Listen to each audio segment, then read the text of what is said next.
তোমার বাসা কোথায়? তুমি যে কবুতর চুরি করো এগুলা নিয়ে কার কাছে দাও? সত্য কথা বলো। রাস্তা দিয়ে যাই, কেউ জিগেলে দিয়া দিই, নাইলে টঙ্গি যাই, বেটার বয়া থাকে। টঙ্গী বাজারে কোন বেটার কাছে বেচো?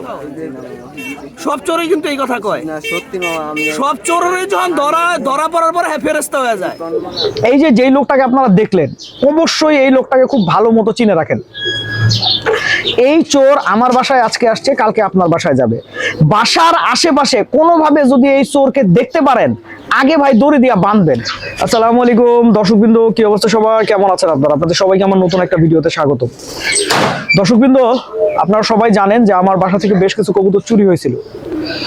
তো দর্শকবৃন্দ, আজকে আসলে সেই চোর ধরা পড়ছে, কিন্তু চোর ধরা পড়ে আসলে আমার তেমন কোনো লাভ হয় নাই, কারণ যা কাম করা সে করে ফেলছে। এবং সে যে শুধু আমার বাসা থেকেই কবুতর চুরি করছে ব্যাপারটা তা না, সে প্রায় অনেক বাসা থেকে এরকম কবুতর চুরি করছে। তো আজকে অবশেষে সে ধরা পড়ছে। আর তার সবচেয়ে বড় যে ক্রাইটেরিয়াটা ছিল সেটা হচ্ছে সে দিনের বেলা কবুতর চুরি করে। কারণ হচ্ছে দিনের বেলা কম বেশি সবাই ব্যস্ত থাকে, ওই ব্যস্ত সময়টা সে কাজে লাগায় ওই সময়টায় সে কবুতর চুরি করে। তো ব্যাপারটা হচ্ছে যেভাবে ধরা পড়লো সেটা আপনাদেরকে বলি। আমাদের কাকার বাসার আশেপাশে সে চুরি করতে আসছিল, প্লাস এখানে আসার আগে সে অর্দাবাজ, আমার বাসা থেকে আরেকটু দূরে অর্দাবাজ, সেখানে অলরেডি কবুতর চুরি করে আসছে, তারপরে আসলে সে ধরা পড়ে। তো যাই হোক, চলেন আগে তার চোরের মনে করেন ধারাভাষ্য শুনে আসি, চোর কি বলতে চায়। তোমার বাসা কোথায়? তুমি যে কবুতর চুরি করো এগুলা নিয়ে কার কাছে দাও? সত্য কথা বলো। রাস্তা দিয়ে যাই, কেউ জিগেলে দিয়া দিই, নাইলে টঙ্গি যাই, বেটার বয়া থাকে। টঙ্গী বাজারে কোন বেটার কাছে বেচো? এই যে রাস্তায় হকাররা বয়া থাকে না, টঙ্গী বাজারে হকার বসে থাকে না। তুমি সত্য কথা বলো। এইটাই আমি তুমি বাস্তহারায় কার কাছে কবুতর দাও সেটা বলো। না না, বাস্তরা তো আমি দিই না। বাস্তহারায় কবুতর দাও না? তোমার বাসা বাস্তহারা কয় নাম্বার? 7 নম্বর। 7 নাম্বার। তুমি বাস্তহারায় কি আসলেও কবুতর দাও না? না জি, এইখান থেকে যে কবুতর চুরি করতো কিন্তু বাস্তহারায় কবুতর দিত আমার জানা মতে। না না, হ্যাঁ, কোন কোন বাসায় গেছে এখন পর্যন্ত? আমি কোনো বাসা যাইনি। কোনো বাসা যাস নাই? এদিকে যাই নাই আগে এখানে তুই ফার্স্ট আইছ? না, হায়দ্রাবাদ গেছিলাম। হ্যাঁ, হায়দ্রাবাদ হায়দ্রাবাদ গেছিলি? এর আগে যে তুই চুরি করছ, আর আর এই বনমালায় আর কোন কোন বাড়িতে চুরি করছ? জি না। হ্যাঁ, জি না। চুরি করছ না আর কোথাও? জি না মামা। সব চোরই কিন্তু এই কথা কয়। না সত্যি মামা, আমি সব চোরেরই যখন ধরা পড়ার পরে ফেরেস্তা হয়ে যায়। বনমালা আমি এদিকে হ্যাঁ? চুরি করি নাই মামা কোনোদিন। বনমালায় চুরি করছ নাই? না, এদিকে কোনোদিন চুরি করি না। কারণ তোর স্যান্ডউইচ কেমন দিছে? এ করিস না। হ্যাঁ, আর করবি চুরি? না মামা, আর বনমালা আবি? না মামা, দেখবেন না। তো দর্শকবৃন্দ, আপনারা তো দেখলেনই, এই হচ্ছে সেই চোর।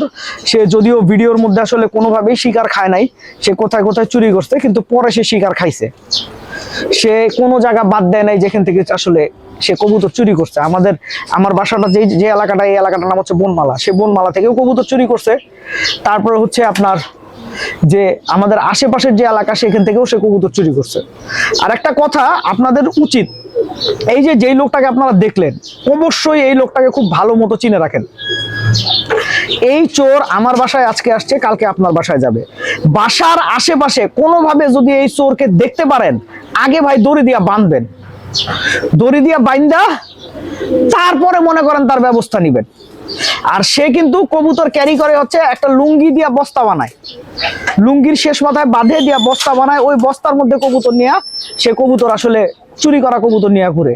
আপনার কাছে দেখা মনে হবে যে এটা একটা বস্তা। তো দুঃখের বিষয়, কষ্টের বিষয় যে ওরা থানায় দেওয়া দরকার ছিল, যে এটা হয় নাই।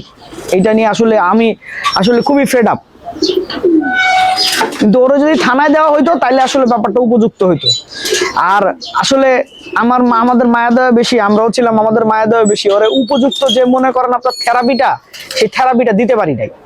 আর আপনারা তো ভিডিওতে ভালো মতো শুনেন নাই, তাও আরেকটু বলে দিতেছি। ও কবুতর চুরি করবে, চুরি করে নিয়ে সে টঙ্গী বাজারে বিভিন্ন দোকানে বিক্রি করে, এমনকি সে কবুতর ফেরি করেও বিক্রি করে। মানে হচ্ছে সে কবুতর নিয়ে যাইতেছে, কেউ যদি বলে ভাই কবুতর বিক্রি করবেন নাকি, তাহলে সে বিক্রি করে ফেলে। সবচাইতে বেশি করে হচ্ছে টঙ্গী বাজারে যায়, মনে করেন দোকানগুলোতে বিক্রি করে। তো আমি তার স্পেসিফিক দোকানের কথা জিজ্ঞেস করছিলাম, সেই স্পেসিফিক কোনো দোকানের কথা আমাকে বলে নাই। এখন এক হইতে পারে যেই দোকানে সে বেচে তার সাথে তার ভালো সম্পর্ক আছে, তো সে যদি ধরা পড়া যায় তাইলে তো মনে করেন তার কবুতর আর কেউ কিনবে না, এই কারণে সে আসলে বলে নাই। তো যাই হোক, আপনারা সবাই সতর্ক থাকবেন, এই প্রত্যাশায় আমি ভিডিওটা শেষ করছি। আসসালামু আলাইকুম।